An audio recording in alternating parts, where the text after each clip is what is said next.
Good morning, ma'am. Good morning, ma'am.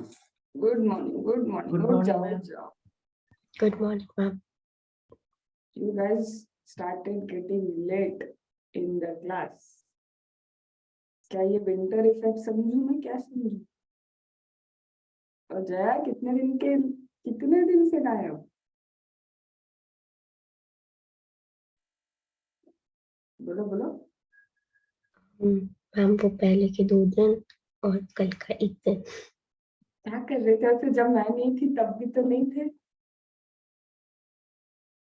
Ma'am वो 2 दिन तो बाहर थी और कल का ऐसा लेट हो गया था उठने में। You have result today. Yes ma'am. First group. Yes ma'am. मन लग जाएगा पढ़ने में? ट्राई करूंगी।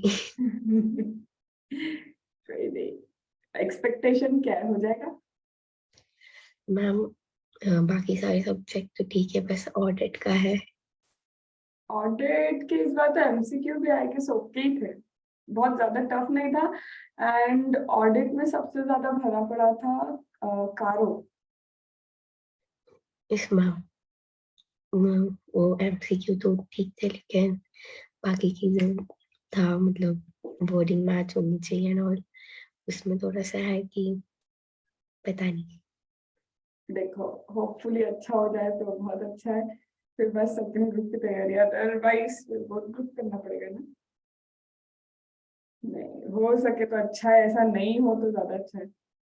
बहुत भारी पड़ता है बुद्धू, वो लगने में लगता है कि हो जाएगा, बट लगता है भारी है। सचिन का भी है ना? सेकेंड है कि फर्स्ट भी है? फर्स्ट क्लियर है मैम।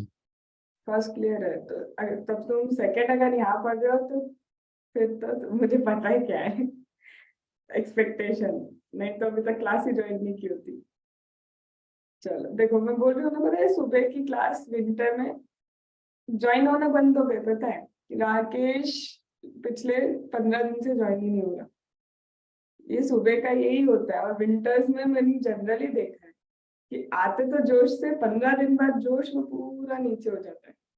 और अभी तक देखो तुम ही हो, बाकी का ज्वाइन होने कहते पता नहीं है, कार्तिक एक और था उसके आते पते नहीं, कुछ नहीं पता।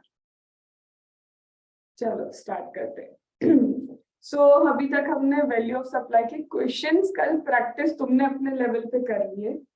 अब अपन क्या करते हैं, अपन डिस्कशन करते हैं कि वो क्वेश्चंस कैसे सॉल्व करने होंगे।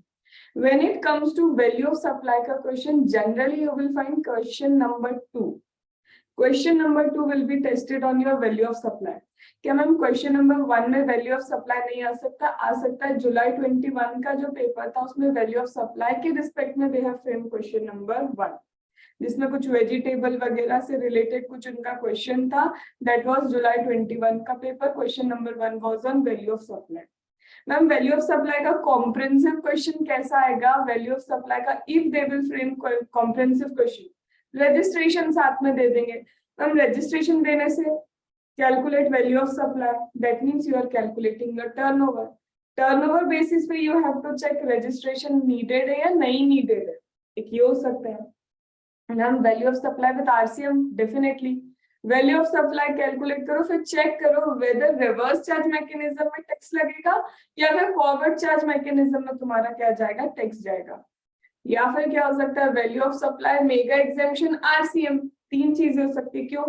फर्स्ट ऑफ ऑल तो ये चेक करो कि अगर ये ट्रांजैक्शन हुआ है तो सप्लाई है या नहीं। अगर सप्लाई है तो इज इट मेगा एग्जेम्प्टेड? अगर मेगा एग्जेम्प्टेड है तो यस, तुमको आगे कुछ करने की जरूरत ही नहीं है, because there is no taxes. तो यहाँ पे मिक्स मैच में क्या देंगे, कई ट्रांजैक्शन देंगे दैट आर मेगा एग्जेम्प्टेड, कई ट्रांजैक्शन ऐसे होंगे जो मेगा एग्जेम्प्टेड नहीं है बट रिवर्स चार्ज मैकेनिज्म का concept is applicable, and some pure transaction होंगे जो हाँ वैल्यू ऑफ सप्लाई तुमको कैलकुलेट करना है। कुछ ट्रांजैक्शन होंगे जिसमें डिस्काउंट का इफेक्ट होगा, पोस्ट डिस्काउंट, प्री डिस्काउंट। कल तुमने आई होप वो क्वेश्चन देखा होगा पोस्ट डिस्काउंट का। 2 क्वेश्चन एक जैसे हैं, वो एक लंबा सा थ्योरी है that is on post discount. Ma'am कितने मार्क्स का आ सकता है ये chapter? Minimum 6 marks, maximum 8 to 10 marks. तो 6 से 8 to 10 मार्क्स के लिए यू कैन एक्सपेक्ट। मैम और इसमें क्या इंपॉर्टेंट है, इसमें और इम्पोर्टेंट, सबसे इम्पोर्टेंट था हमारा concept of pure agent. Pure agent के कॉन्सेप्ट में सबसे पहले तो यही समझना पड़ता है कि ये प्योर एजेंट की सर्विस है भी या प्योर एजेंट की सर्विस नहीं है। तो उसके लिए जैसे ये सबसे पहले इलस्ट्रेशन नंबर 2 था, ये मिस्टर एक्स है, एक्स ने वाई के साथ एक कॉन्ट्रैक्ट किया, जो रियल एस्टेट एजेंट है वो अपना हाउस सेल करेंगे। Y gives an advertisement in the television जिसका कॉस्ट क्या है 1 लाख। वाई ने बिलिंग की है 5 लाख के लिए, invoice 4 lakh as consideration for the service and 1 lakh television advertisement. Why paid GST only on 4 lakh claiming 1 lakh was paid as pure agent? अब तुम बताओ ये प्योर एजेंट का कॉन्सेप्ट है क्या? अब तुम क्या बोलोगे, देखो X कॉन्ट्रैक्ट करता है Y के साथ, X एंड Y का कॉन्ट्रैक्ट हुआ, Y एक रियल एस्टेट एजेंट है, वो क्या कर रहा है, एडवर्टीजमेंट दे रहा है टेलीविजन चैनल में, 1 लाख रुपए लग रहे, 1 lakh for the advertisement. Y build X for 5 lakh, overall 5 lakh का उसने क्या दिया है, बिल दिया है। बिल में 4 lakh consideration for service and 1 lakh for advertisement. तो 4 lakh consideration for service, 1 lakh and advertisement, क्या ये प्योर एजेंट है? प्योर एजेंट का मतलब क्या है, सिर्फ तुम एक्सपेंडिचर कर रहे हो, जो तुमको खुद से करना था तुमने अपने बिहाफ पे सर्विसेज दे दी, अब इसको एक एक्स्ट्रा कोई सर्विस दे रहे हो और उसका सिर्फ एक्सपेंडिचर जो हो रहा है उसका रिइंबर्समेंट लोगे और कुछ भी नहीं। क्या ये प्योर एजेंट है? और अगर नहीं है तो क्यों? थोड़ा टाइम लगेगा बट बताओ, प्योर एजेंट पे टाइम लगाएंगे? Is it pure agent? 3 condition satisfy करने पड़ेगी। कंडीशन नंबर 1 क्या थी? कॉन्ट्रेक्चुअल एग्रीमेंट होना चाहिए। तो यहाँ कॉन्ट्रैक्ट तो दिख रहा है कि ये कॉन्ट्रैक्ट है। सेकंड,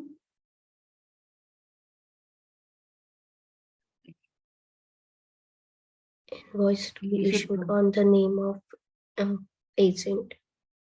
ये एजेंट प्रिंसिपल कॉन्सेप्ट नहीं है, ये You should pure provide agent वाला other है। services along with the services to the ठीक है, other service along with the service, and third, separately invoice show करना चाहिए। एंड कंसिडरेशन सेपरेटली शो होना चाहिए। अब सबसे पहले एडवर्टीजमेंट देना, is it a separate service? Is it not related to sale of flat? क्या ऐसी कोई सर्विस है जो सेल ऑफ फ्लैट से रिलेट नहीं करती? तो सबसे पहले ही is not a pure agent. जब वो टेलीविजन एडवर्टीजमेंट दे रहा है सेपरेटली शोइंग इनवॉइस, इनवॉइस भी अलग से शो किया है कि हाँ भैया एडवर्टीजमेंट का 1 lakh cost is this, but advertisement का सर्विस तो रिलेट करता है फॉर सेलिंग द फ्लैट, ये कोई सेपरेट सर्विस नहीं है। ये तो this advertisement service is related to facilitate estate agent, बोला ना उसका काम ही क्या है, रियल एस्टेट एजेंट। तो वो अगर एडवर्टीजमेंट दे रहा है तो वो तो सेल करने के पर्पज से ही दे रहा है, that's not a separate service. अपने अकाउंट पे जो उसने सर्विस दी उसी के साथ में ही एडवर्टीजमेंट सर्विस भी ही इज गिविंग। तो यहाँ पे तुम्हें लगेगा कि अरे ये तो प्योर एजेंट ही तो दिख रहा है, सेपरेट कंसिडरेशन है, इसके बाद ये सर्विस अलग से दिख रही है कि एडवर्टीजमेंट की सर्विस अलग दी, ये देखो क्या ये उसके मेन सर्विस से रिलेट कर रही, तो यस द सर्विस रिलेट्स, ये प्योर एजेंट नहीं है। Second, in course of providing taxable service, ex-service provider incurred cost such as traveling, postage, telephone, total 50,000. तो taxable service in course of providing certain service, कोई X है, उन्होंने ये सारी cost incur की, that is 50,000. Showing this separately in the bill, he claimed an exclusion of the same from value of supply, pretending to be a pure agent. बताओ, is he a pure agent? ये जो postage, traveling, remember these are the service till the point of delivery you are incurring. ये कुछ ऐसे खर्चे हैं that is till the point of delivery, and till the point of delivery वाले pure agent के expense नहीं होते, ये तो तुम चार्ज करोगे ना। सपोज मुझे कोई बुक तुम तक भेजनी है तो I will also charge courier के चार्जेस ऑल्सो, ऐसा नहीं कि मैं कोरियर के चार्जेस नहीं लूंगी, तो till the point of delivery जितना भी एक्सपेंस होगा वो तो इंक्लूड होगा. यू कैन नॉट से कि ये प्योर एजेंट है.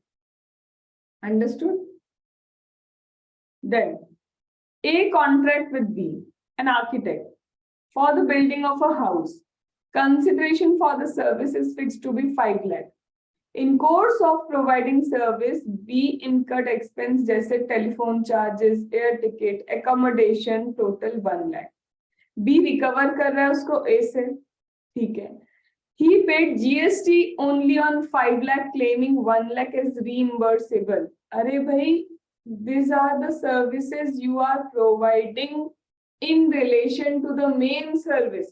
Till the point of delivery के charges तुम pure agent charges नहीं बोल सकते हो. Are you getting it? किस चीज में बार बार confuse कर रहा है? The charges, pure agent के charges अलग से कोई service provide की उसके लिए होते हैं. तुम बोल रहे ट्रैवलिंग लग रहा है, एकोमोडेशन लग रहा है, तो मेरी सर्विस प्रोवाइड करने से रिलेटेड एक्सपेंस है, तो this are not pure agent वाले expense. Is that clear ABC में? Then a custom house agent paid custom duty 3 lakh on behalf of his client. अब एक एजेंट ने अपने क्लाइंट के बिहाफ पे अब टैक्सेस पे किया, उसका काम टैक्स पे करना नहीं है, but he is paying on behalf of his agent, और ये 3 लाख वो रिइंबर्स करेगा, वो लेगा उससे वापस. बट यहाँ क्या बोल रहा है? And same was included in his fees. 10 lakh में उसकी फीस में 3 लाख की कस्टम ड्यूटी भी था, तो 7 लाख तो taxable as he act as pure agent with respect to custom duty. Custom duty के रिस्पेक्ट में क्या बोल रहा है वो? अ कस्टम हाउस एजेंट, उसने क्या किया? पे की ड्यूटी. कितनी ड्यूटी पे की? 3 लाख ड्यूटी पे की on behalf of his client. अपने क्लाइंट के बिहाफ पे 3 लाख पे कर रहे हैं. यहाँ the value of taxable supply 7 lakh, ये taxable 7 lakh and 3 lakh pure agent वाला है. ठीक है, ये लाइन में करेक्शन कर लेना. 3 लाख इज प्योर एजेंट वाला और 7 lakh will be taxable nature का सर्विस. तो यहाँ पूछा है टैक्सेबल वैल्यू कितना है? 7 lakh taxable and 3 lakh taxable नहीं है because it is pure agent. Understood? तो क्रक्स क्या है मैम प्योर एजेंट का? Pure agent contract wise work for you. एक कॉन्ट्रैक्ट होता है. Pure agent whatever service और whatever goods he is selling, उसके अलावा कोई और सर्विस दे रहा है, बट वो सर्विस का उसको कोई इंटरेस्ट नहीं है. मतलब he is not getting anything. अगर वो 1 लाख मैंने टैक्सेस तुम्हारे पे कर दिए तो I will take 1 lakh from you, उसके अलावा कुछ भी नहीं. तो ये 3 चीजें, और इस चीज का वो जो 1 lakh rupees I am paying ये सेपरेटली इनवॉइस में शो होना चाहिए. अंडरस्टूड? ठीक है, चलो. So this was with respect to pure agent. Ma'am वो लास्ट क्वेश्चन में आके सेपरेट कॉन्ट्रैक्ट है करके नहीं ना मैम? सेपरेट उसने देखो स्पेसिफिकली उसने ये बता दिया कि उसमें 3 लाख रुपीज है. 3 lakh on behalf of client and same was included in his fees. तो यहाँ पे एक्चुअल में क्वेश्चन क्या पूछा है? The question is not कि प्योर एजेंट का कितना होगा, क्वेश्चन पूछ रहा है टैक्सेबल वैल्यू कितनी है सर्विस की. तो यहाँ पे सिर्फ टैक्सेबल वैल्यू बतानी थी कि 7 लाख है. ठीक है, चलो. ये this is just a theoretical question. ठीक है, तो दैट्स व्हाई मैं ये थ्योरी वाले क्वेश्चन नहीं ले रही अभी, है ना. ये बताओ invoice value what is FOR basis? FOR basis से क्या समझते हो? Full form of FOR.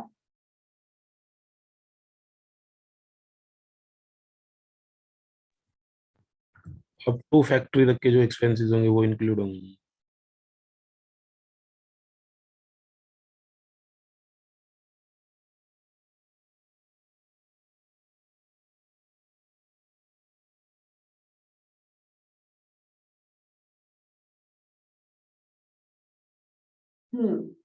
Up to factory तक के जो भी एक्सपेंस होंगे. इसका फुल फॉर्म चाहिए बस मुझे. FOR क्या है? कभी FOB की जगह, फ्री ऑन बोर्ड की जगह दे आर गिविंग FOR, तो FOR का फुल फॉर्म क्या होगा?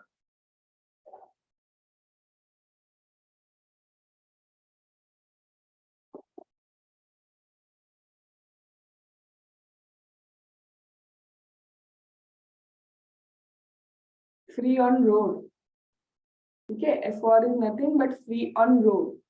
तो यहाँ पे फ्री ऑन रोड मतलब ऑन रोड चार्जेस जो होंगे दैट इज फ्री। क्या मैं बोल दूं इसी को FOB, एक्स फैक्ट्री बेसिस, इसी का दूसरा नाम क्या है FOR, FOB भी वही है, लेकिन यहाँ पे रोड तक चल रहा है तो फ्री ऑन रोड बोलते हैं, जब बोर्ड होता है तो फ्री ऑन बोर्ड बोलते हैं, ठीक है। तो ये कोई बहुत नया कॉन्सेप्ट नहीं है। If it is road, free on road, if it is on board, free on board, FOB वाला concept. Now Surya agency agreed to supply goods to the customers premises, goods to customer के premises तक जाएंगे, ठीक है। Goods की value 80,000, वो तो लेना ही पड़ेगा, value of goods we will take in valuation of supply, जिसपे 5% IGST, ठीक है, क्योंकि ये इंटरस्टेट सप्लाई है। It also pays freight and transit 12,000, ma'am ये इंक्लूड होगा क्या, freight charges, transit till the point of delivery include होगा। तो yes, till the point of delivery my transportation charge will also be included। तो कितना GST है ma'am, 5% is the GST।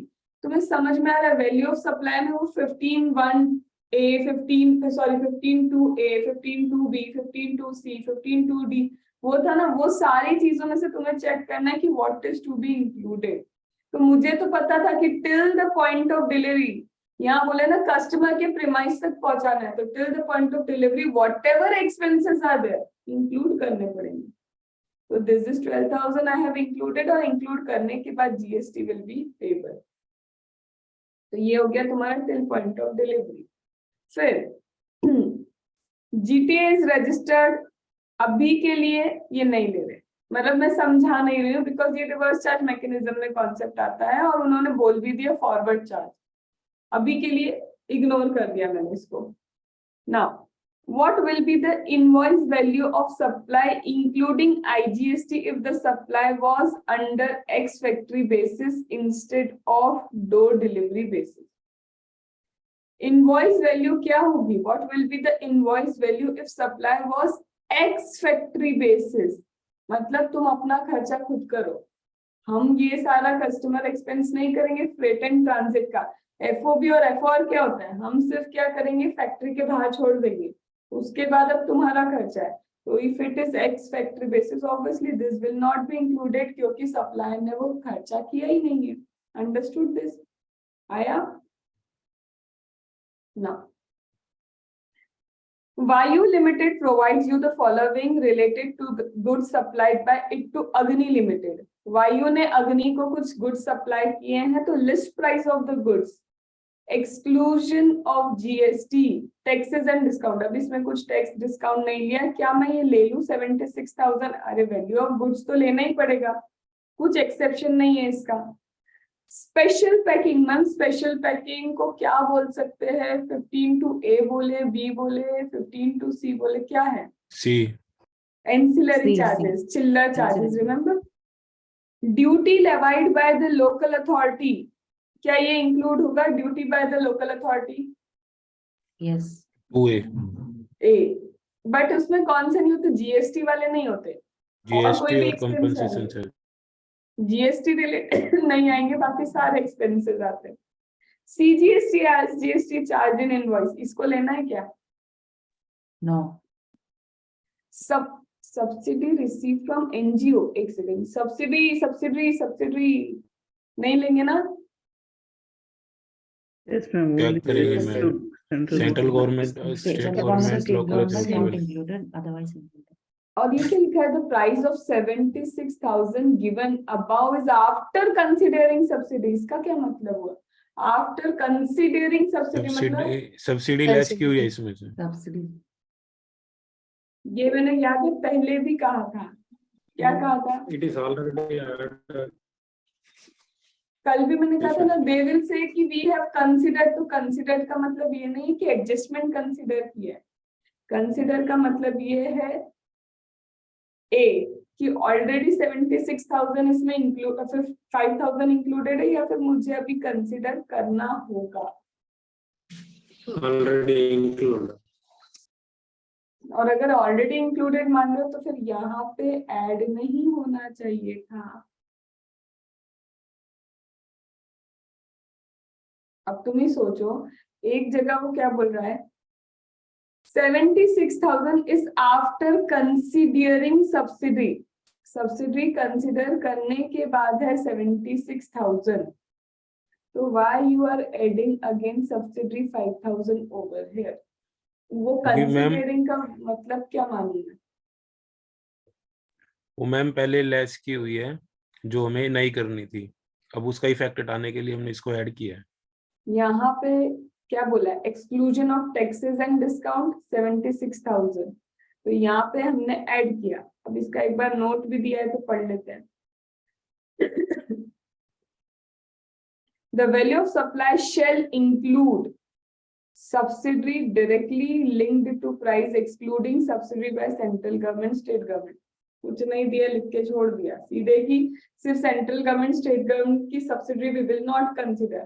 तो यहाँ पे कंसिडर का इनका मतलब क्या है, हमने एडजस्टमेंट ले लिया, ऑलरेडी वी हैव एडजस्टेड। तो 76,000 में 5,000 इज नॉट इंक्लूडेड, अभी तुमको कंसिडर करना पड़ेगा। तो यहाँ पे वापस से ऐड किया तुमने क्या, 5,000, क्योंकि उनके कंसिडर का मतलब हमने उसको यहाँ से माइनस कर दिया, हमने उसको लिया नहीं है। तो तुमको देख लो लेना है या नहीं लेना वो 5,000 का सब्सिडी आया। तो ये जगह जगह तुमको ये वाली लाइन मिलेगी कि this has been considered, this has not been considered. नहीं कंसिडर किया उसका मतलब क्या है, हमने एडजस्टमेंट नहीं किया। अंडरस्टूड? फिर इसके बाद ma'am this is the value, फिर यहाँ पे कुछ बोला ना डिस्काउंट, डिस्काउंट कितना बोला है, 3% of list price of the goods which is recorded in invoice. सुनना फिर से, 3% डिस्काउंट कितना है, 3% of list price of the goods recorded in invoice for the goods. अब तुम लिस्ट प्राइस ये मत लेना। अब मुझे ये बताओ मैं क्या करूं, मैं थोड़ा सा मैं खुद ही कंफ्यूज हो गई कि ये 3% डिस्काउंट बोल रहा है list price of the goods, तो ये डायरेक्टली 76,000 का 3% लूं या फिर 76 प्लस 5,000 का 3% लूं, या फिर पूरा कैलकुलेशन करने के बाद 90,000 का 3% लूं? मैं करूं तो करूं क्या करूं? 76 क्योंकि सीधे बोला ना ये रहा list price of the goods, तो list price of the goods पे 3%, but everywhere they will not provide like this कि डिस्काउंट 3% किस पे, उन्होंने बोला है लिस्ट प्राइस पे, तो you are giving 3% discount on list price. But अगर वो बोलते हैं सिंपली 3% डिस्काउंट देना है, तो पहले पूरा कैलकुलेशन होता, उसके बाद 3% का discount you have to give. ठीक है, अभी तक पता है दो एडजस्टमेंट मेरे को समझ में है जो ये देना चाह रहे हैं, वही सब्सिडी कंसिडर्ड और दूसरा चेक की डिस्काउंट एक्चुअल में किस पे देना है। ठीक है ma'am, subsidy consider means net बोल रहे ma'am, they have taken the effect ले लिया, एडजस्टमेंट ले लिया। तो नेट अमाउंट मैम, हाँ ऑलरेडी दैट वाज नेट। ठीक है, फिर हमको ऐड करना पड़ा कि नहीं भैया ये तो टैक्सेबल होती है बिकॉज एनजीओ से मिली है।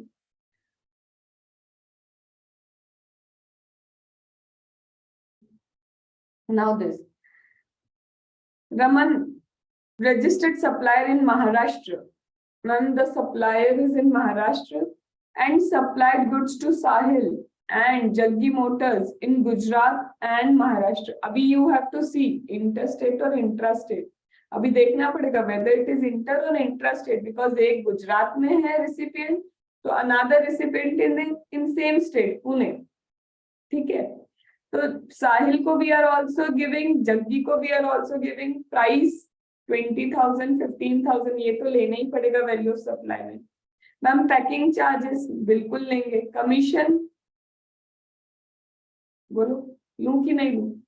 यस मैम, वेटमेंट चार्जेस ले ले, additional discount for prompt payment recorded in invoice, prompt payment दे दिया। अब डिस्काउंट प्रॉम्प्ट पेमेंट का क्या मतलब समझूं, शुड आई टेक और should I leave? Prompt payment paid on due date less होएगी मैम। प्रॉम्प्ट पेमेंट ऐसा तो नहीं कि कैश पे कर दिया इसलिए दे रही है, ट्रेड डिस्काउंट नहीं कैश डिस्काउंट, ऐसा तो नहीं है इसका मतलब। मैम कोई भी डिस्काउंट दे सकते हैं मैम, नहीं डिस्काउंट कोई भी दे सकते हैं, बट कैश पेमेंट में बोला कि if you give in 15 days तो मिलेगा, नहीं तो नहीं मिलेगा। तो कैश पेमेंट तो कंडीशनल हो गया। पेड डिस्काउंट तुम हमेशा देते हो, बट कैश डिस्काउंट हमेशा थोड़ी ना देते। अभी मेरे को कंफ्यूजन ये क्रिएट हो रहा है कि प्रॉम्प्ट पेमेंट लिख दिया, क्या करूं, लूं कि नहीं लूं?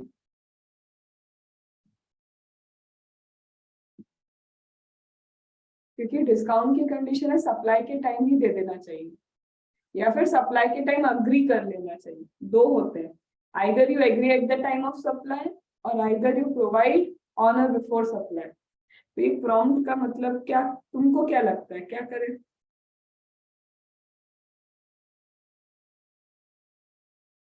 अभी तुम ये समझ रहे हो, फिर they are confusing on discount.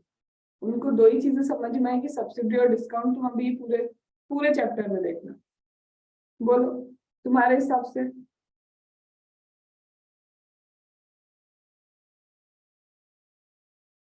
करा है ना क्वेश्चन ये? And they would have already discussed, like they would have agreed before the supply itself, and they are showing in the invoice also. We can reduce it. Recorded in invoice भी लिखा है कि already recorded in invoice. तो अभी मैं क्या करूं, ये क्या कर दिया, discount less recorded in invoice, ये तो माइनस किया इन्होंने। If already recorded in invoice, अरे मैम ये तो ये बता रहा है कि इनवॉइस में जो लिखा होना चाहिए ना डिस्काउंट, डिस्काउंट की कंडीशन क्या, it should be mentioned in invoice. तो सिर्फ ये तो वो कंडीशन बता रहा है कि yes that condition is fulfil, कि ये रिकॉर्डेड है इनवॉइस में।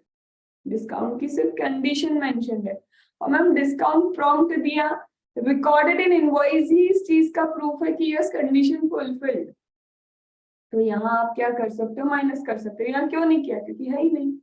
Are you getting? तो ये जो रिकॉर्डेड इन इनवॉइस है, this is a condition that is fulfilled, कि वो क्या होना चाहिए, इनवॉइस में रिकॉर्ड होना चाहिए ना तुम्हारा डिस्काउंट। तो ये सिर्फ वो कंडीशन है that they have given. Understood? Ma'am अब क्या करें? कुछ नहीं, साहिल पे आईजीएसटी लगेगा एंड जग्गी बिकॉज पुणे में ही है तो क्या लगेगा, CGST. But do not forget to write all this thing, do not forget. तुम यहाँ पे ये सब करने के बाद ये वर्किंग नोट अगर मेंशन नहीं कर रहे हो तो 2 मार्क्स गए। तुमको हर एक चीज का रीजन मेंशन करना होगा कि why it has been included in the value of supply and why it has not been included in value of supply. Understood? इसमें क्वेश्चन में एक लाइन है ऊपर, उसका मीनिंग समझाना। कौन सा? क्वेश्चन में है items given in point, box के बाद में, फर्स्ट बॉक्स के बाद। Items given in point 2nd to 5th has not been considered while arriving at the price of goods in point 1। इसका मतलब है इसके अंदर अभी इन चीजों को इंक्लूड नहीं किया है, क्योंकि Okay, value of supply okay, only ma'am. Goods का है। ठीक है, ये किया या नहीं किया? क्वेश्चन 7, पोस्ट सप्लाई डिस्काउंट, क्योंकि ये क्वेश्चन ही यहाँ से चालू होता है। फर्स्ट क्वार्टर का तो कर लिया था मैम, सेकंड में थोड़ी दिक्कत आई थी। बाकी Not Abdul done, ma'am. Kartik, I am giving 5 minutes to again read the question and मुझे समरी तुम समझाओगे, मेरे को आएगा ही नहीं है question. You have to tell me the summary. करो ये।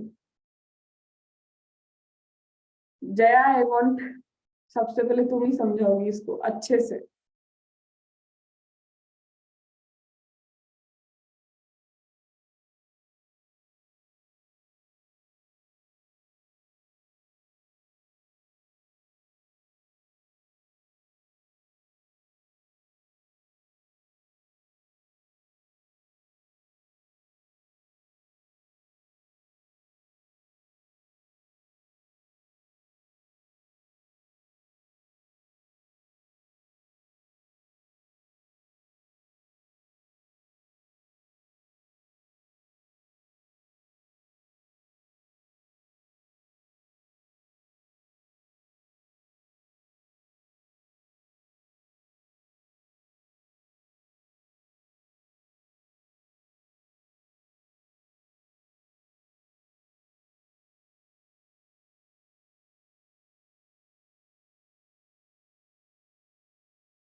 डन। yes ma'am. चलो, अब सबसे पहले क्वेश्चन तो टफ नहीं है, बट ये जो इतना सारा इन्होंने लिख के दिया है ना, उसी से ऐसा लग रहा है पता नहीं क्या क्या तो सोचना पड़ेगा। पहले मैं एक काम करती हूँ, when I find such a lengthy question, मेरा अप्रोच ये होता है that I should directly go to the requirement कि पूछा क्या है। Why? देखो, इतनी सारी पहले तुम स्टोरी पढ़ोगे, फिर बाद में पता चलेगा ये पूछा है, तो कई चीजें irrelevant होगी जो तुम्हारे काम की भी नहीं होगी। So even in your exam paper, when you are reading the question paper for the first 12 minutes, do not read all these things. इतना सब कुछ मत पढ़ने बैठना। क्यों? क्योंकि बहुत सारी चीजें irrelevant दिखेंगी, एग्जाम में तो 100% दिखेंगी, यहाँ नहीं हो। तो सबसे पहले always go to the requirement कि पूछना क्या चाहता है। तो बोलता है examine the scenario with reference to section number 15, ठीक है। कंप्यूट टैक्सेबल वैल्यू, पहले तो मुझे टेलीविजन की टैक्सेबल वैल्यू निकालने बोला है, ठीक है। That is supplied by Bell to Shah electronics. तो Bell is not my Bell, ये वाली है, बिनाका वाली है। It is selling to Shah electronic. Quarter basis पे मुझे वैल्यू ऑफ सप्लाई निकालने का बोला है। तो calculate the taxable value of the television that is supplied by Bell to Shah electronic during the quarter this and this, assuming the rate at 18%। मुझे सिर्फ quarter wise कहीं ना कहीं क्या बोला है, वैल्यू ऑफ सप्लाई बोला है। और इससे मुझे ये भी पता चला दिस इज समथिंग बेल, ये सप्लायर है और रिसिपिएंट कौन है, शाह, ठीक है। और क्या पता चला मैम, 18% टैक्स दिया है, but we are unable to understand it is IGST और CGST, कुछ भी समझ नहीं आ रहा इससे। तो एक बार ये चेक करना पड़ेगा, इसको IGST बोले या CGST बोले, ठीक है। चलो, तो ये क्या है, बिनाका है। बिनाका कहाँ पे है, हरियाणा में। और मुझे ये पता है यही सप्लायर है टेलीविजन का। ये मुझे कहाँ से समझ में आ गया, रिक्वायरमेंट से ही समझ में आ गया कि ये सप्लायर है। मैक्सिमम रिटेल प्राइस 12,000 है एंड 18% GST रेट है एंड क्वार्टरली बेसिस पे वो डिस्ट्रीब्यूटर्स को देता है, ठीक है। तो डिस्पैच करता है क्वार्टरली बेसिस पे, ठीक है। उसने ऑफर किया 10% डिस्काउंट देंगे अगर मोर देन 500 आप क्या कर रहे हो, एक क्वार्टर में सेल करते हो। तो if you sell more than 500 तो जाके पोस्ट डिस्काउंट कितना मिलेगा, पोस्ट डिस्काउंट, समझ रहे हो ना, पोस्ट। अगर टर्नओवर अचीव हुआ तो 10%। शाह को अपॉइंट किया 1 अप्रैल को एंड डिस्पैच, यहाँ पे वो बोल रहे 10% कब मिलेगा, जब सेल करोगे।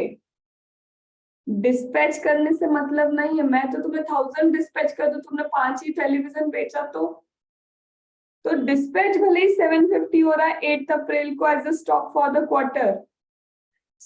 ये सेल कितना कर रहा है, BEL has sold television to distributor at 8,400।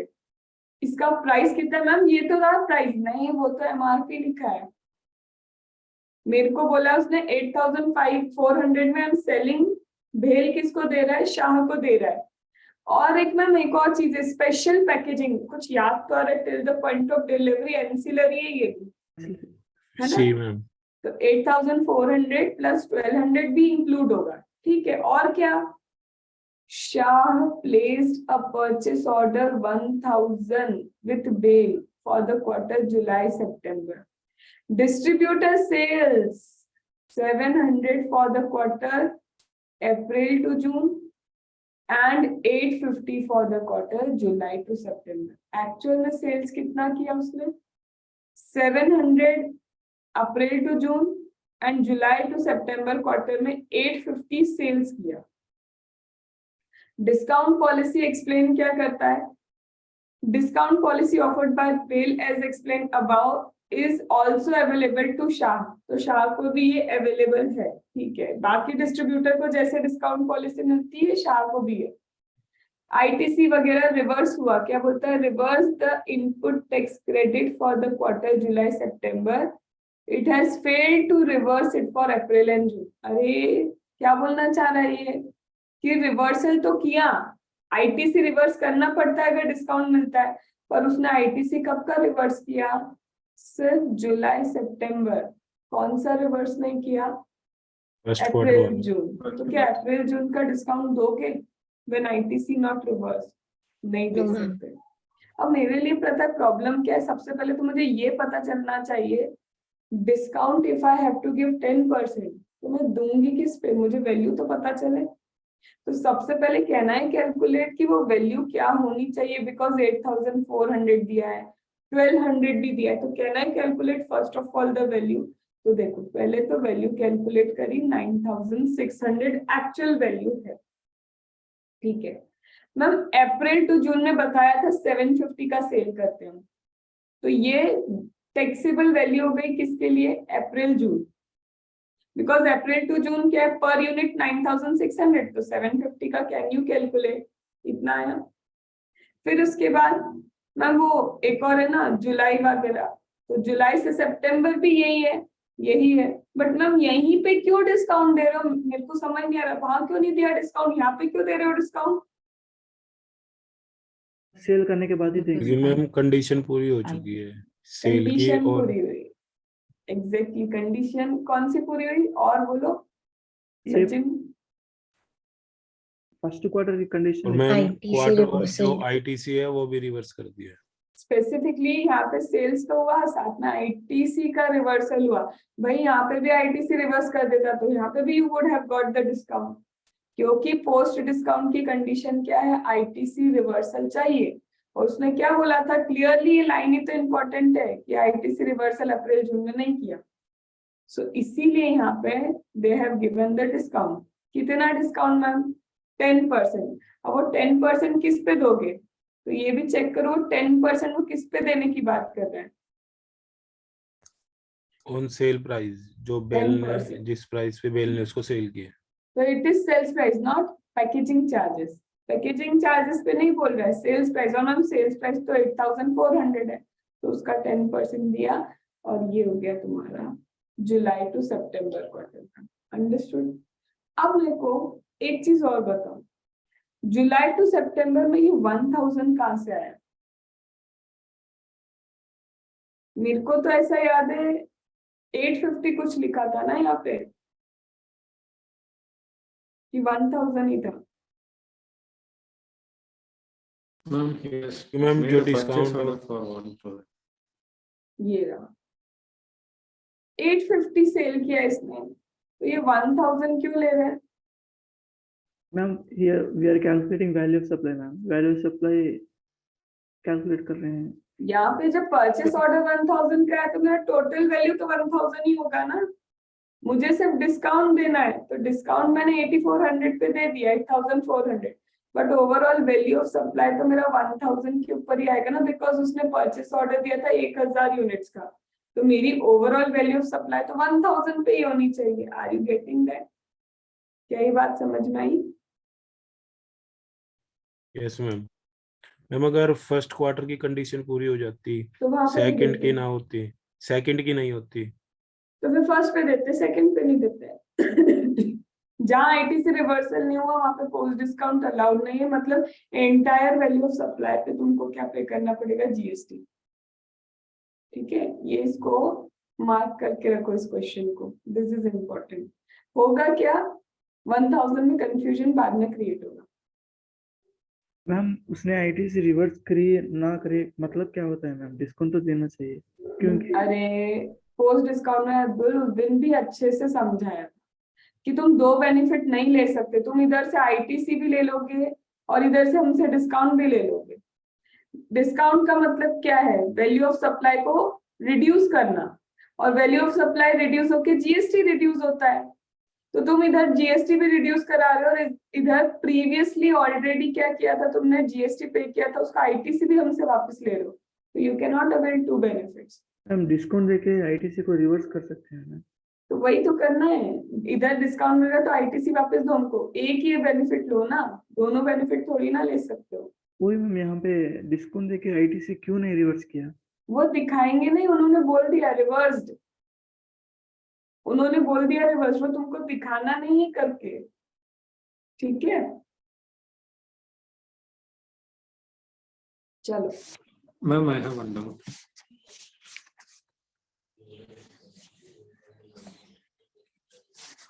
बोलो. Ma'am, in this question they have given that calculate the taxable value of this quarters, first quarter and second quarter. So we know by the end of the quarter that this much of target has been achieved. So they are providing the incentive for that. Okay, sorry, post discount for that. So if they are giving that, simply calculate the value of supply. So for the first month, maybe April or May, we might not be knowing that entire turnover is achieved or not. So in that case, we won't consider the discount now. No. Obviously, in the question they have to give na turnover achieved or not. हम अपनी मर्जी से तो we cannot do na assumption. Question में definitely they will mention कि target achieved और not achieved वो देंगे. नहीं तो तुम अपने मर्जी से कैसे कर लोगे?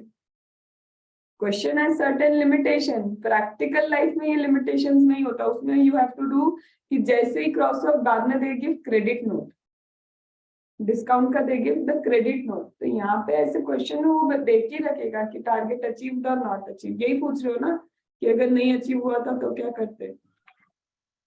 ठीक है. Yes, ma'am. Like, how do we know by the April month whether it is achieved or not? Question will tell you. ये तो आप देखो, ये तो क्वेश्चन में मेंशन ही होगा क्योंकि वो थोड़ी ना तुमको लॉजिकल बेसिस पे बोलेंगे कि तुम सोच लो अचीव होगा या नहीं होगा टारगेट. क्वेश्चन मेंशन करेगा कि ये target by the end achieve होने वाला है. ठीक है. No, like if we don't know about that one, then we won't consider the discount, right? For calculating say. Yes. Why we will consider? क्योंकि if turnover का ही नहीं पता है तो why we will do the ITC का reversal.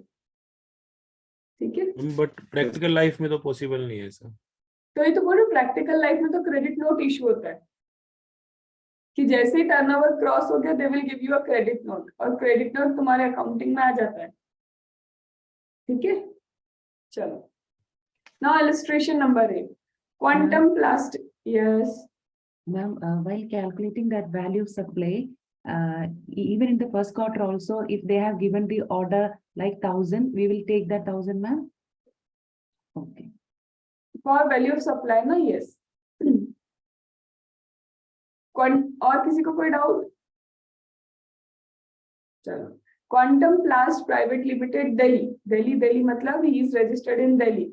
Supplies plastic granules machine to Capscom Limited Delhi. It furnishes the following detail. अभी फिर से लिस्ट प्राइस दिया. Then packaging charges.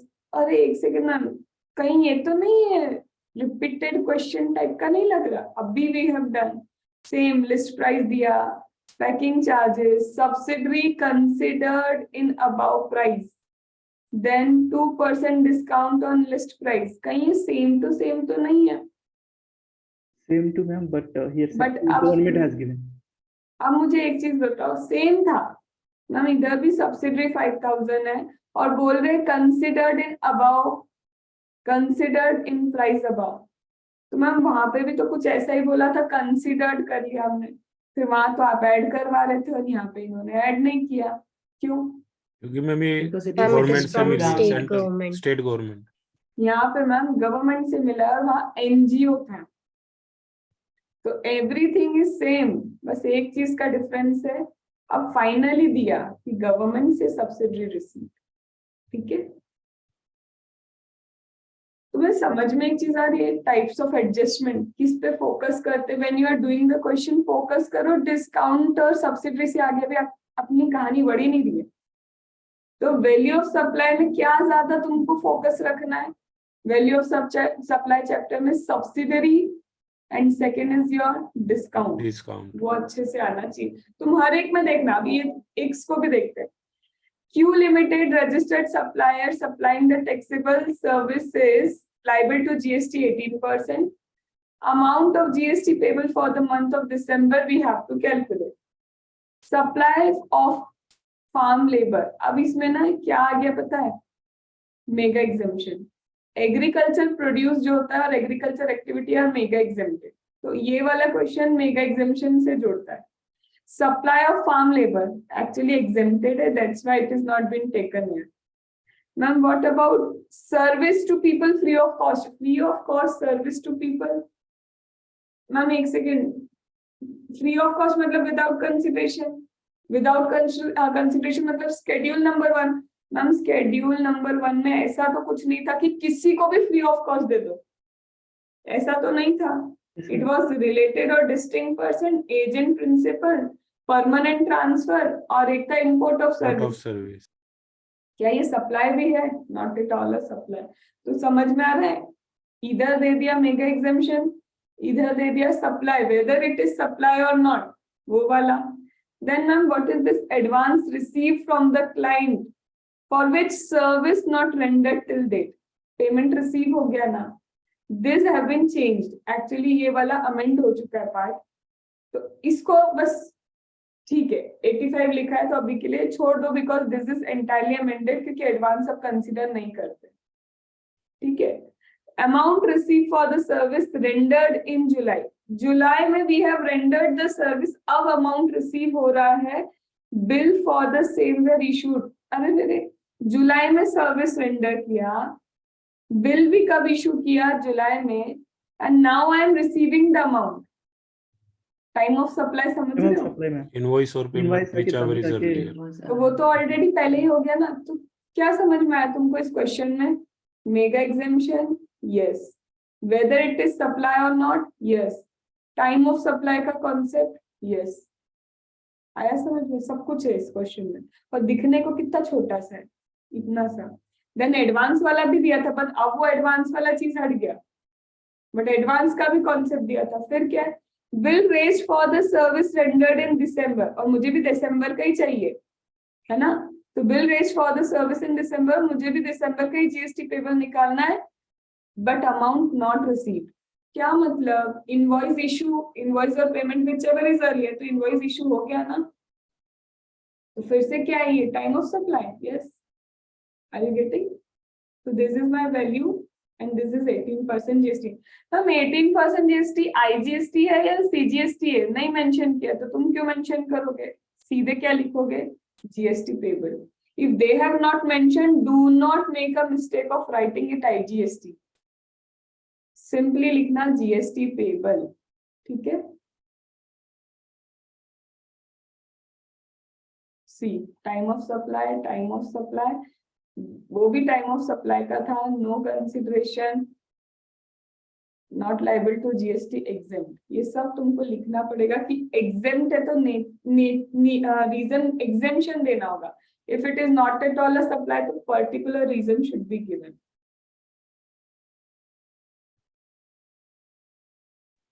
नाउ पता है क्या, ये भी मेगा एग्जेम्पशन से ही लिंक करता है। Coaching classes registered under GST, July month के लिए we have to calculate. Free coaching without consideration, is it a supply? Coaching fees collected from the student, तो collect किए ना coaching fees कितनी? इतनी, इस पे तो GST लगाएंगे, करिए। लेकिन क्या कुछ बोलेगा नहीं? देखो यहाँ कहीं कुछ नहीं बोला अभी कि इंक्लूसिव ऑफ जीएसटी है या नहीं। एक बार अपन और पढ़ लेते हैं कि कहीं लिखा है क्या इंक्लूसिव ऑफ जीएसटी। तो determine GST payable for the month and indicate the date by which GST has to be deposited. Nothing. Ma'am कोई रेट दिया है क्या? रेट जिसपे हम मान ले कि ये जीएसटी का पेमेंट होगा, कुछ भी दिया है क्या यहाँ पे रेट? मुझे नहीं दिख रहा, तुमको एक बार दिख रहा है क्या? कहीं पे भी रेट मेंशन किया है क्या? No ma'am. रेट भी मेंशन नहीं किया। देन ये भी नहीं लिखा था कि ये इंक्लूसिव है या नहीं। ये क्या है? प्योरली अजम्पशन, कि मान लिया कि वैल्यू इंक्लूड्स जीएसटी, और फिर मान लिया कि कितना रेट होगा? 18%। Generally in exam obviously they will provide, नहीं तो हर बच्चा अपने हिसाब से ही लेगा। ठीक है, अभी आगे चल के you will find one thing कि जहां पे रेट नहीं दिया होता, जनरली 18% इज टेकन।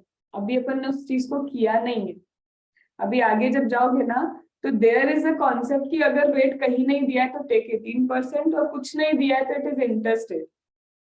बट अभी कुछ नहीं किया है तो मैं उसको एक्सप्लेन नहीं कर रही हूँ, ठीक है।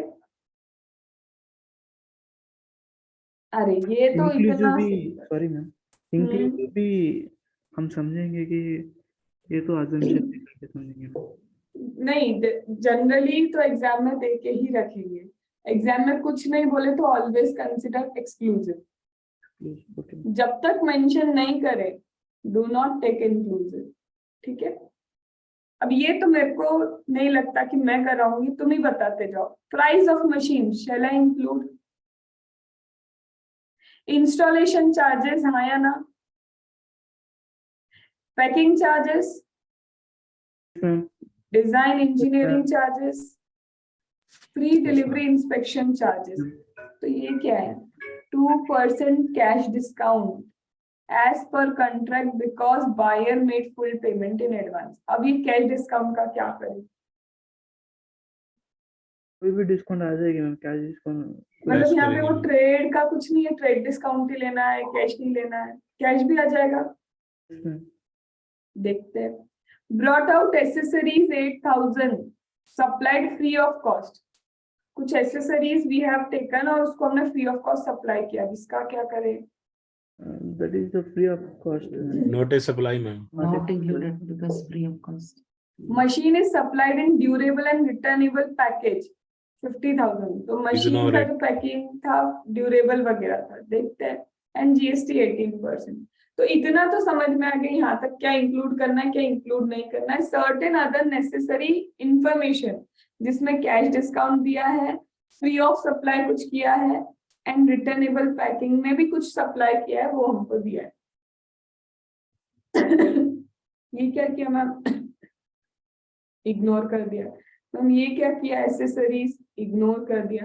अब तुम ही बताओ, तुमने तो पहले भी कर लिया है कि अगर कोई चीज फ्री ऑफ चार्ज दी है तो it is not at all a supply, वो सप्लाई ही नहीं है। और जब रिटर्नेबल बेसिस है तो वो वैसे भी सप्लाई नहीं है।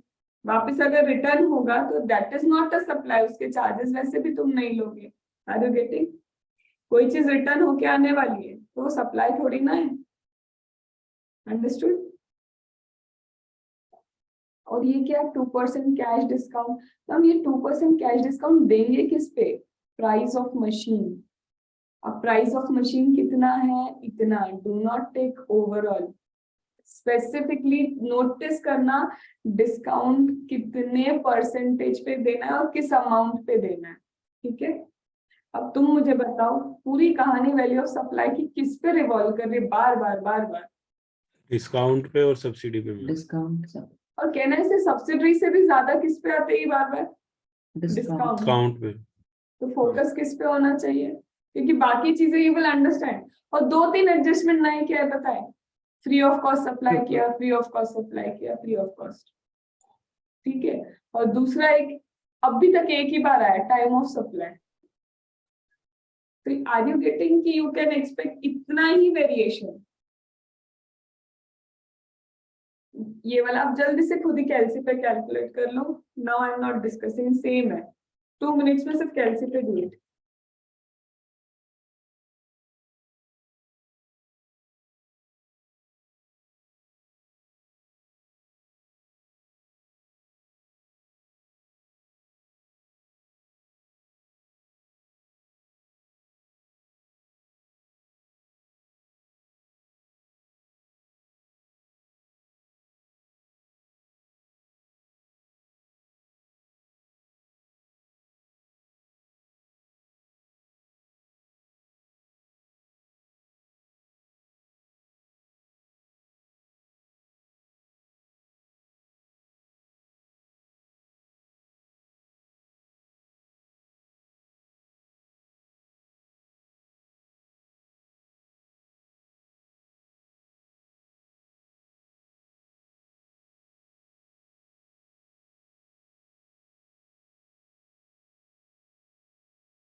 मैम यहाँ पे ऐड करना क्यों है मैम? डायरेक्ट से कर सकते हैं मैम। क्या ऐड करना? ऐड करना क्यों मैम? सेल्स प्राइस दिया है, टैक्स कंप्यूट करने को बोल रहा है, डिस्काउंट टैक्स करे तो वही हो जाएगा। नहीं समझ नहीं आया तुम्हारा क्वेश्चन, क्या ऐड करने का बोल रहे हो? ऐड करने का कोई मतलब ही नहीं है मैम, या just sale price minus discount उतना ही है। कास्ट को क्यों ऐड करना?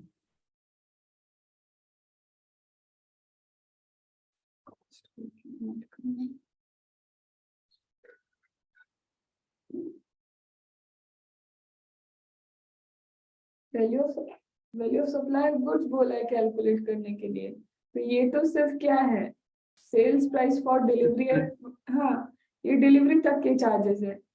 मैम वहाँ पे सेल्स प्राइस बोले तो this is sales the- price include, अच्छा सेल्स प्राइस में ये सब इंक्लूडेड है, तो यू आर सेइंग फिर ऐड क्यों करना है? तो ऐड नहीं करना है, तुमको माइनस करके देखना है कि which should not have been included, इसमें से क्या क्या हटाना पड़ेगा मुझे, समझे?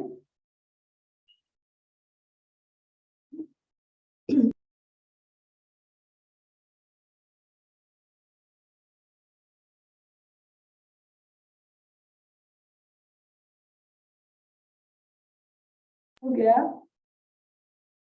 Yes ना? मैम। ये क्या किया इन्होंने बताओ? Cost of container supplied by buyer, ये क्या लिखा है? Supplied by buyer. भाई जब कंटेनर ही बायर ने प्रोवाइड किया तो तुम अपने वैल्यू ऑफ सप्लाई में कैसे ले सकते हो? तो supply should be done by whom? Supply should be done by the seller. इसको हटा दो। बाकी क्या है? बाकी designing charges, handling charges, sales charges, ये सारा क्या होगा? इंक्लूड होगा। और ये क्या है? फिर से मैम सेल्स प्राइस मेरा इतना है ना, इस पे ही लेंगे। सेल्स प्राइस पे लेना है। अब गलती मत करना इसको सब्ट्रैक्ट करने के बाद करने की। उसने बोला है सेल्स प्राइस, तो sales price even that includes 15,200। ये दिमाग नहीं लगाना कि मैम जब इंक्लूड नहीं होता तो हम माइनस करके डिस्काउंट देखें, नहीं। उसने क्या बोला? 2% whatever sales price you have charge, तो सेल्स प्राइस के ऊपर ही डिस्काउंट विल बी गिवन।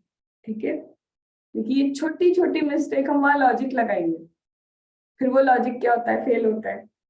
फिर वो लॉजिक के साथ लॉजिक तो फेल होता है, फिर हम भी क्या होते हैं? ठीक है, तो ये लॉजिक्स वहां एग्जाम में नहीं लगाना। यहाँ पे नोटिस कर लो कैसे सॉल्व कर रहा है। ठीक है, मैम अगर कंटेनर सप्लायर सप्लाई करता और क्वेश्चन में ये मेंशन नहीं होता कि रिटर्नेबल नहीं है, तो फिर तो हम फिर उसको ऐड इंक्लूड करते, रहने देते, मतलब माइनस करने की जरूरत ही नहीं पड़ती ना, क्योंकि अभी वाले पहले क्वेश्चन में। इंक्लूड है। हाँ चलो। Ma'am, what is this Dharmadar charge? Kartik your voice is breaking, again repeat करो। Ma'am, what is this Dharmadar charges? Why they are including it? नहीं, धर्मादा चार्जेस कोई स्पेसिफिक चार्जेस नहीं है, जैसे स्टेट वाइज कहीं पे बोलते हैं ना वो पटवारी चार्जेस, ये चार्जेस, वो चार्जेस, तो normal this are the charges. तो ये कोई स्पेसिफिक धर्मादा चार्जेस कोई टाइप ऑफ चार्ज नहीं है, बट अलग अलग जगह जैसे बोलते हैं तो वो होगा। एंड इवन अगर हिंदी में कुछ धर्मादा चार्जेस है तो मैं भी अवेयर नहीं हूँ इस चीज के लिए, कि अगर एक्चुअल में कुछ धर्मादा करके चार्जेस होते तो I am also not aware कि उसका मीनिंग क्या होगा। शायद Otherwise- दान खाता हो, दान, धर्म डोनेशन। चार्ज, धर्मा चार्ज तो नहीं है ऐसा। चैरिटी नहीं, तो चैरिटी वाला कैन नॉट बी इंक्लूडेड है, ये वो दान खाता नहीं है। चैरिटी थोड़ा ना इंक्लूड करोगे तुम, ठीक? इसमें भी कुछ नहीं दिया है धर्मादा। ठीक है, तो if any type of name is given, consider की we have to take. Now Dushyant rent out commercial building owned by him to Bharat for a month, जिसके चार्जेस है 19,50,000। लेना है कि नहीं लेना? Commercial building on rent and charges are 19,50,000। बोलो लूं? वैल्यू ऑफ सप्लाई में 19,50,000 Yes. लेना ही पड़ेगा मैम, वही तो सर्विस है ma'am, renting is service. Yes, right दे रहे। Dushyant pays the maintenance charge. Maintenance charge कौन पे कर रहा है? Dushyant, as charged by local society. So Dushyant is paying the charges for the month of December. Local society charge करती है, this charges has been reimbursed. कुछ याद आया? Buyer paying on behalf of supplier include होगा ना, तो buyer has ultimately paid on behalf of supplier, 1 lakh will be included. Further, Bharat has given 2,50,000 to Dushyant as interest free refundable. अरे रुको रुको रुको रुको, क्या लिखा है? Interest free refundable security amount. Refundable GST नहीं लगेगा। क्यों नहीं लगेगा? रीजन क्या है? Because it is not used as a part of consideration. It is not a consideration. Deposit, refundable deposit are not consideration. याद आया? ये रिलायंस वाला कंसिडरेशन की डेफिनेशन है। यस, रिलायंस वाला। Dushyant has paid municipal taxes which is not charge from Bharat. अब जब भरत से चार्ज ही नहीं किया तो वो भी यहाँ पे इंक्लूड नहीं होगा। Got it? तो तुमको बार बार क्या समझ में आ रहा है? थोड़ा बहुत सप्लाई है या नहीं है, without consideration little bit they will give, और कुछ कुछ mega exemption might be they will give. ठीक है, आई गेस ये वाला हटाया था क्या? Ma'am excuse me ma'am, 1 lakh क्यों ऐड किया मैम वहाँ पे? कान खींचो अपने। चलो, already Bharat buyer is paying, buyer ही तो पे कर रहा है, और बायर जब पे कर रहा है तो वो तो वैल्यू ऑफ सप्लाई है ना। मैम बायर पे करेगा तो उसके ऊपर भी टैक्स आके बायर पे करना पड़ेगा। हैं? मैं समझ नहीं पाई तुम क्या बोलना चाह रहे हो। यहाँ पे बायर आके 1 लाख रुपीज पे कर रहा है मैम। हाँ, तो अभी तक भी वैल्यू ऑफ सप्लाई में पेमेंट कौन करता है? बायर ही तो करता है। बायर ही तो करता है, वो आके is not a form part of supply है मैम। उठ उठ के बैठ के ना एक बार सिटअप्स करने की बारी आ गई है। तुम जब परचेस करने जाते हो तो बायर हो ना तुम, you are the one who is paying, तो जीएसटी नहीं लगता वैल्यू ऑफ सप्लाई पे। तुम कुछ परचेस करने जाते हो, लो ये बुक परचेस करने है, ये बुक परचेस करोगे, यू विल गिव कंसिडरेशन, तो मैं उसी, तुम बायर ही तो पे करता है कंसिडरेशन। बट इसमें ये हुआ पहले सप्लायर ने पे किया और रिम्बर्समेंट बायर से ले लिया। सप्लायर ने पे किया। अभी मैंने कहा सुनो कि क्या नाम है, अब्दुल मैं अभी 10,000 पे कर देती हूँ, तुम मुझे दे देना, तो सप्लायर अभी पे कर रहा है, बायर से रिइंबर्समेंट ले लिया। बात तो वही हुई ना कि एक्चुअल में ultimately payment is done by buyer. But यहाँ पे आके सर्विस आके रेंट है ना मैम, रेंटल सर्विस है ना। तो क्या हुआ? Supply of service and supply of goods, value of supply is for both, supply of goods हो या सप्लाई ऑफ सर्विस हो, कॉन्सेप्ट तो दोनों पे एप्लीकेबल है ना। क्या? मैम कुछ कुछ कंफ्यूजन है मैम, सीधा समझ में नहीं आ रहा। अरे भगवान, अननेसेसरी का कंफ्यूजन है कि नहीं इसका मेरे को सबसे पहले बताओ, कि मेरे को ही लग रहा है अननेसेसरी कंफ्यूजन है। You are the buyer, you are the one paying the consideration. तो तुम कुछ भी खरीदने आते हो, तुम ये मुझसे खरीदना है, मैंने कहा ये लो, ठीक है, तुम मुझे क्या दोगे? कैश दोगे, तो मैं तुम्हें क्या बना के दूंगी? बिल बना के दूंगी। बिल में वैल्यू ऑफ सप्लाई जीएसटी लगेगा कि नहीं for what you have paid me? इस मैम जो जनरल पॉइंट मैम इसमें समझ में आया था, लेकिन आगे मेरा प्रॉब्लम है कि मैं तो सर्विस तो प्रोवाइड कर रहा हूँ, रेंटल सर्विस प्रोवाइड कर रहा हूँ, रेंटल पे मैं पैसे ले रहा हूँ, और रेंटल पे पैसे पे ही टैक्स लगेगा ना, ये 1 लाख रुपीज पे।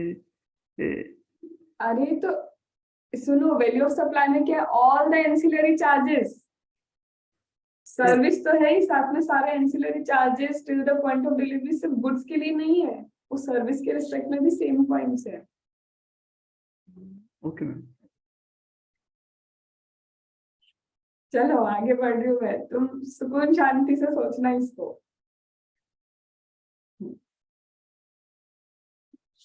ये I guess I have given homework या नॉट? ये वाला कर लो जल्दी से अगर नहीं दिया था, मुझे याद नहीं आ रहा। ये तो सिंपल सा रूल चालू है, रूल 27। मैम रूल 27 किस चीज के लिए था? मैं भूल गई, मैं भूल गई क्या था? कि ma'am Right, Not not wholly. Not only in consideration. money. Not consideration not hold in money. जल्दी से इसका कैलकुलेट कर लो।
Done. Is it tough? You need discussion on this. ये वाले क्वेश्चन पे कोई डिस्कशन चाहिए?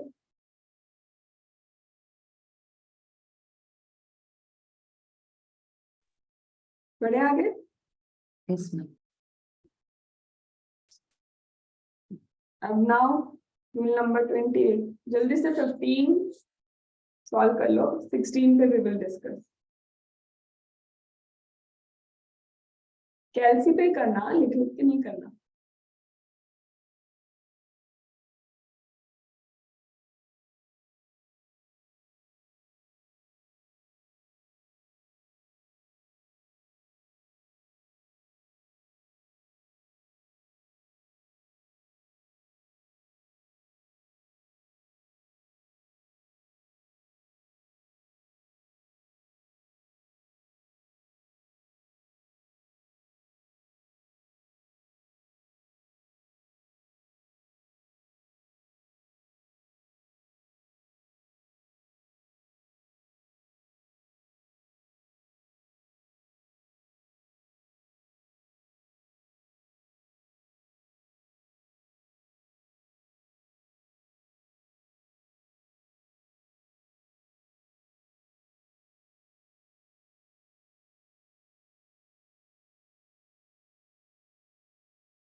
हो गया?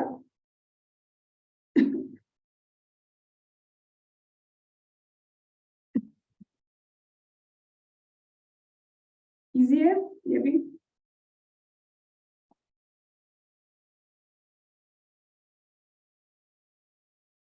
जया आ रहा है? मैं तो पूछना ही भूल गई जया से, पोस्ट सप्लाई वाला। यस मैम, वही? थोड़ा बहुत तो समझ आ रहा है। ठीक है, क्लासेस अपलोड कर दी थी, देख लेना उसको। मैंने क्लासेस तो दोनों देख ली है।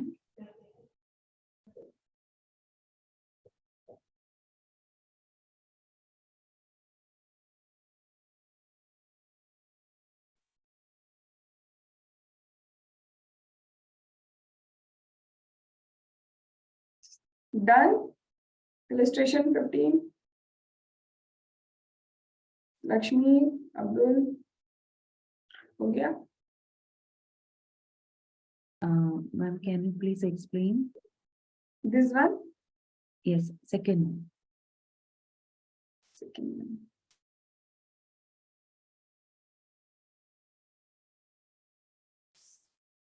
क्या? If What it's will not be the value of supply अगर वो related party नहीं है? friend party. If they are not related party तो नॉर्मल जो ट्रांजैक्शन वैल्यू होगा वही उसका क्या हो जाएगा? देखो, a supplier sold goods to AB Limited for 50,000. For 50,000. AB Limited is related as per section 15. It did not sell the goods but used for consumption of other articles. See, अगर दोनों related नहीं है तो याद है why we apply rules? Rules तो apply ही तब होंगे जब either related, either sale consideration sold नहीं है, या फिर थर्ड क्या है, वो notified supplies है। तो मेरे केस में ये अभी notified supply पे नहीं है। अगर मैम ये related नहीं होते, price sold consideration होता तो transaction value is your value of supply। तो फिर ये जो 50,000 है, 50,000 ही तुम्हारा वैल्यू ऑफ सप्लाई रहता। अंडरस्टूड? ठीक है, उसके बाद बाकी आ गया ये वाई 110%, बिकॉज तुम्हारे पास डिटेल्स नहीं होगी। तो यहाँ पे कॉस्ट दिया है, कॉस्ट ऑफ गुड्स 60,000 का 110%, ठीक है। Okay. विद इन 2 मिनट्स बस क्या लिखो, प्लस माइनस क्या क्या है वो लिख लो, जल्दी जल्दी लिखो। टोटल भी नहीं करना, सिर्फ तुम्हें पता होना चाहिए प्लस क्या माइनस क्या।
डन।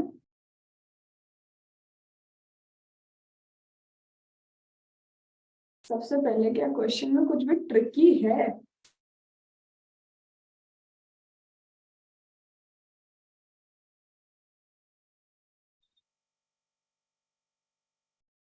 अब बोल भी रहा है आरटीपी का क्वेश्चन है, कुछ है ऐसा ट्रिकी एकदम से? हाँ ना तो बोलो, कुछ तो बताओ Yes, ma'am. क्या ट्रिकी है। New items has been VRS introduced. compensation There are given. normal.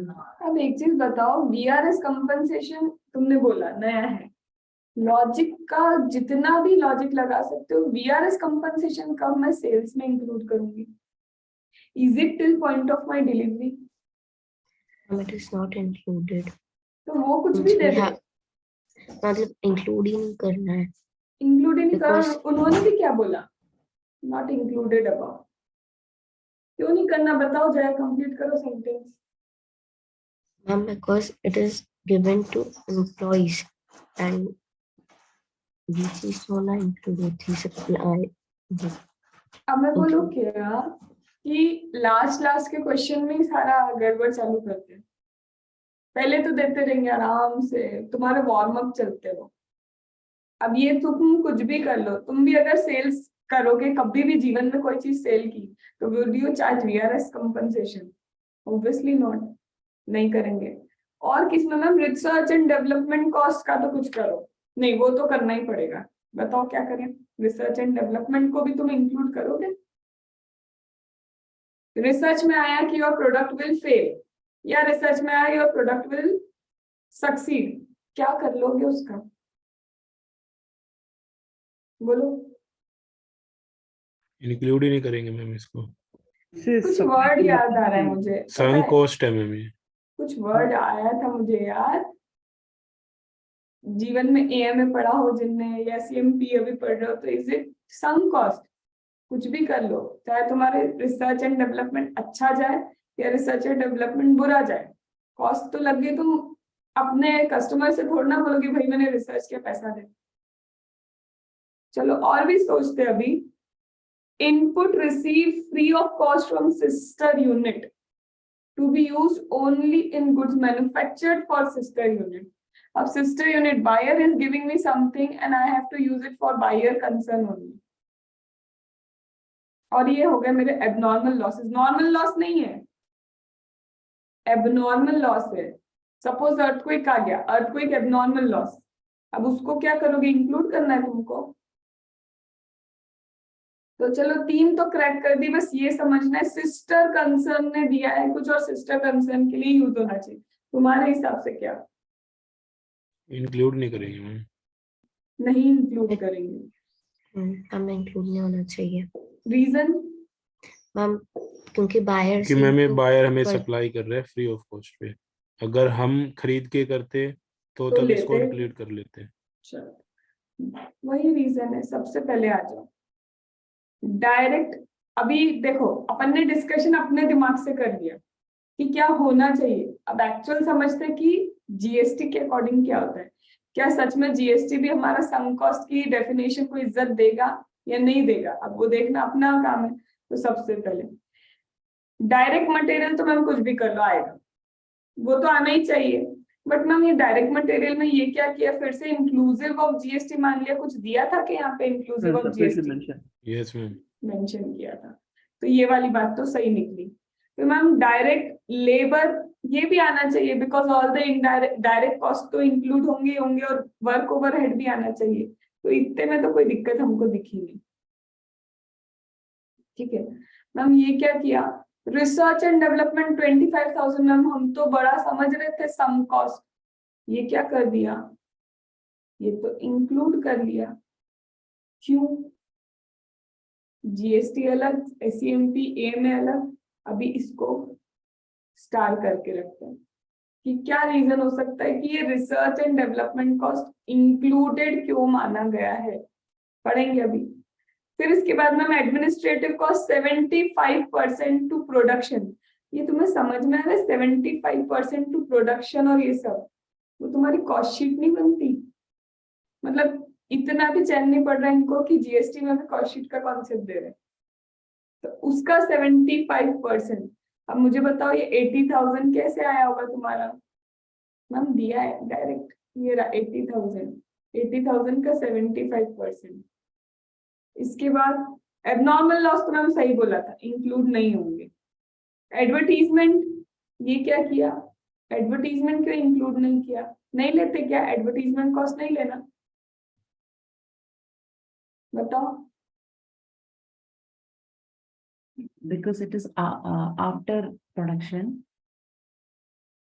अरे till the advertisement point- cost आके ये सप्लाई से इंक्लूड ही नहीं है. मैं तो एडवर्टाइजमेंट तो होलिस्टिक से करूंगा, ये सप्लाई के लिए थोड़ा ना करूंगा. मैं किसी पर्टिकुलर कस्टमर के लिए थोड़ी ना कर रही हूँ. आई am not doing it for a particular customer कि तुमको सेल करने के लिए. वो सेल ऑफ फ्लैट वाला याद है अभी आज ही किया था. सेल ऑफ फ्लैट में why we have included advertisement, because वो स्पेसिफिकली उसका फ्लैट सेल करवाना था. That was specific expense for it. पर ये तो जनरल में एडवर्टीजमेंट कॉस्ट कर रही हूँ, ये सबके लिए टू अट्रैक्ट द कस्टमर, तो मैं वो थोड़ी ना चार्ज करूंगी. मैम ये क्या, वीआरएस तो हम समझ ही चुके थे कि वीआरएस तो आएगा भी नहीं. और ये क्या था, realisable value of scrap. Ma'am ये तो कुछ रियलाइज हो गया उल्टा, तो इससे तो हमारी कॉस्ट रिड्यूस होगी. तो ये कॉस्ट पर यूनिट ये रहा हमारा. अब मैम ये समझ नहीं आ रहा इन्होंने एडवर्टीज वो जो रिसर्च एंड डेवलपमेंट कॉस्ट क्यों इंक्लूड किया. क्या यहाँ पे कहीं भी रीजन भी दिया इनने रिसर्च एंड डेवलपमेंट का, तुम पूरा पढ़ो एक बार. ये तो हो गया डायरेक्ट मटेरियल का, ये एडमिनिस्ट्रेटिव का, ये सिस्टर कंसर्न वाला. एबनॉर्मल लॉस दिया, ये दिया, लेकिन भाई ये तो दे देते कि तुमने एडवर्टीजमेंट और ये वाला रिसर्च एंड डेवलपमेंट कॉस्ट क्यों इंक्लूड किया. एक बार मैं क्वेश्चन भी पढ़ लेती हूँ, क्या पता यहाँ कुछ दे दे ये लोग. Compute the value of supply out of 1,000 units 800 units have been cleared to system concern for further. कुछ नहीं दिया. Are you getting? इसे हम मिस्टेक माने, क्योंकि अगर तुमने मिस्टेक नहीं की तो तुम्हें कहीं ना कहीं तो इसका लॉजिक देना चाहिए. लॉजिक भी नहीं दिया. ये सीएमए का क्वेश्चन कट कॉपी पेस्ट किया और इंस्टीट्यूट ने इस चीज पे ध्यान नहीं दिया, क्योंकि रिसर्च एंड डेवलपमेंट कॉस्ट किसी भी केस में इंक्लूड नहीं होगी. कब इंक्लूड होगी, जब वो सॉफ्टवेयर बनता है तुम्हारे लिए रिसर्च करते जा रहे हो और फिर सॉफ्टवेयर में अमेंडमेंट करते जा रहे हो, तुम्हारे लिए स्पेसिफिक होगा तभी इंक्लूड होगी। और अगर स्पेसिफिक होता तो फिर एडवर्टीजमेंट में भी कुछ स्पेसिफिक वाला फंडा लगना था, वहां तो जनरल लेवल का फंडा लगा रहे हो और रिसर्च एंड डेवलपमेंट स्पेसिफिक करके रख रहे हो। तो जो भी करो क्या लिख देना, नोट कि रिसर्च एंड डेवलपमेंट हम क्या अज्यूम करके चल रहे हैं। Are you getting? क्या लिखोगे? अपना नोट लिखना, क्योंकि लॉजिक कुछ नहीं है इसका, ये टू बी फ्रैंक और गलत है। रिसर्च एंड डेवलपमेंट जब तक स्पेसिफिक नहीं बोल दे कि सिर्फ इस कस्टमर के लिए हुआ था, यू कैन नॉट चार्ज। ठीक है, तो इसमें ये नोट लिखना याद रखना। तुम जो भी अज्यूम करोगे you have to put a proper note कि दिस इज द रीजन, इसलिए ये चार्ज नहीं हुआ। उसके बाद फिर तो ऐसे ही पे छोड़ना पड़ेगा। ठीक है, क्या रीजन है मैम ये research and development is not form part of supply? वही तो बता रही हूँ तुमको कि this is a mistake they have done. तो वॉट एवर यू अज्यूम, कि इफ यू आर अज्यूमिंग कि this research and development is for particular customer, तो you will include in your value of supply. But if you say कि नहीं ये तो general level का है, तो जनरल तो तुम सबसे चार्ज ही नहीं करोगे, बिकॉज एडवर्टीजमेंट भी फिर अगर स्पेसिफिक होता तो ही तुमको लेना चाहिए था ना। एडवर्टीजमेंट में जनरल लेवल मान के चल रहे हो और रिसर्च एंड डेवलपमेंट तुम स्पेसिफिक लेके 25,000 इंक्लूड कर दी, तो दैट इज अ मिस्टेक। ठीक है, चलो। Ma'am 1 second ma'am section 20 sorry ये 28 रूल क्या बोलता है बोले तो the transaction between related parties first आके हम ओपन मार्केट वैल्यू कंसीडर करना चाहिए। इफ वो open market value is not available then 110% of cost of acquisition, 110% of cost of production, 110% of provision of service लेना चाहिए। ये तो प्रोविजन है ना मैम? मैम यहाँ पे तो ओपन मार्केट वैल्यू इतना है करके नहीं दिया था, बट आके 110% ऑफ प्रोडक्शन आके प्रोडक्शन यहाँ पे 80,000 दिया है ना मैम। 110% ऐसा नहीं ले सकते मैम। फिर से बोलो। मैम यहाँ पे आके एक्चुअली आके रूल 28 में आके open market value open market value is not available then we should have to consider that तो 110%। कहाँ दिया ऐसा कि open market value not available? ये पूरी डिटेल उसी की तो दी है उसने कि तुम क्या चार्ज कर रहे हो। मैम मैम थोड़ा ऊपर जाइए ma'am. One second, yes yes. Fourth point administrative overhead is 75% of the production करके दिया था। हाँ, ये हाँ। 80,000 into 110% ऐसे नहीं ले सकते। तुम क्या बोलना चाह रहे हो? डायरेक्ट 80,000 का 110% कर दे, हाँ तो कैसे करोगे? पहले तो तुम्हें चेक करना पड़ेगा ना आगे की कोई चीज इंक्लूड होगी या नहीं। And this what you have realised, इसको भी तो कॉस्ट से माइनस करोगे ना। यस मैम, बट प्रोविजन में आके ओपन मार्केट वैल्यू और ये बोला था, यहाँ पे ओपन मार्केट वैल्यू भी नहीं था ना मैम। हाँ, हम तो फाइंड आउट कर रहे हैं, हाँ। बट तो प्रोडक्शन हम लोग cost of production find out कर रहे हैं, बिकॉज ओपन मार्केट वैल्यू नहीं है तो कॉस्ट ऑफ प्रोडक्शन का 110% वी विल डू। ठीक है, तो 80,000 प्रोडक्शन कॉस्ट नहीं है मैम। वो तो वही मैम तो बोल नीचे रही जाके हूँ। करेंगे ना, यहाँ पे थोड़ी करेंगे मैम नीचे। यहाँ पे तुम डायरेक्ट कैसे कर सकते हो? तुम बोल रहे हो डायरेक्ट 80,000 ले लो, कैसे ले लूं मैं डायरेक्ट 80,000? सबसे पहली चीज, ये सिर्फ और सिर्फ तुम्हारा एडमिनिस्ट्रेशन ओवरहेड दिया है कि 80,000 का 75% विल बी एडमिनिस्ट्रेशन ओवरहेड। क्यों तुम इसको कैसे भूल जाओगे? डायरेक्ट मटेरियल कंसिडर नहीं करोगे, तुम लेबर कंसिडर नहीं करोगे, वर्क ओवरहेड भी तो कॉस्ट ऑफ प्रोडक्शन होता है। तुम्हारा कॉस्ट शीट क्या होती है? Direct material plus direct labour plus direct expense, ये तीन भी तो आएंगे ना उसके अंदर। फिर उसके बाद आता है तुम्हारा दूसरा सेलिंग वगैरह एडमिनिस्ट्रेशन वाला। यहाँ पे उसने सिर्फ क्या दिया है कि एडमिनिस्ट्रेशन कॉस्ट क्या है, 75% related to production. Okay okay ma'am, रील ऑफ नहीं लिया है उसने, बोला 80,000 में से 75,000 प्रोडक्शन को रिलेट करता है। Are you noticing the word? बाकी को समझ में आया कि व्हाई नॉट 80,000 का डायरेक्ट? क्योंकि वो बोल रहे हैं 80,000 में से 80,000 में से सिर्फ 75% प्रोडक्शन को रिलेट करता है। वो ये नहीं बोल रहा कि 80,000 इज कॉस्ट ऑफ प्रोडक्शन। हम नीचे जाके करेंगे ना टोटल एक्सपेंस का। हाँ, तुम्हें पूरा कॉस्ट शीट बना रहे हो, ये देखो ना, this is nothing your cost sheet. ठीक है, चलो दिस मार्क आउट करो ये वाले क्वेश्चन 16 को। ये वाला तो आई गेस ये मुझे याद है 17 आई हैव सेड होमवर्क, क्योंकि ये डायरेक्टली वो बुकिंग वाला था। 18 was related to foreign exchange, ये रहा फॉरेन एक्सचेंज वाला। This type of same question we have done illustration में। And 19 related to life insurance. क्या ये इजी है मैम? ओनली रिस्क कवरेज, तो पूरा की पूरा रिस्क कवरेज वाला ये तो इजी है मैम। सिंगल एन्युटी में कितना परसेंटेज लेते? सिंगल एन्युटी में कितना 10%। 10%, और मल्टीपल हो तो फर्स्ट ईयर में 25% 25% and और subsequently 12.5%। 12.5%. यस। चलो, हैव यू डन 20 दिया था कि क्रॉस तो नहीं करवाया था? चलो, now I am giving you 5 minutes for 20। अभी बचे सिर्फ कितने? 7 क्वेश्चन बचे, उसमें से भी आई गेस 1 2 मैंने कैंसिल कराए थे। 5 क्वेश्चन आर लेफ्ट। इसको जल्दी से एक बार गो थ्रू करो और मुझे एक बार चेक करो ना। आई गेस 20 मैंने मना किया था जीटीए के रीजन से, एक बार चेक कर लो।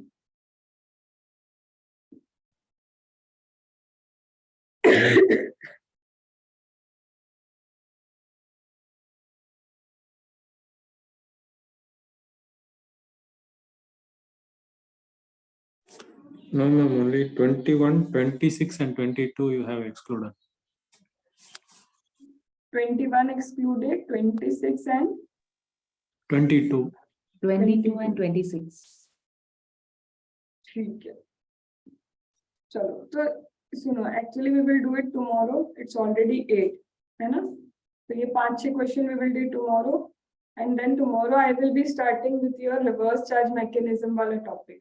ठीक है, 1 डे का टॉपिक रिवर्स चार्ज मैकेनिज्म, फिर वो elementary topics we will start. Okay, last में I will do mega examination in ITC. ठीक है, चलो ओके।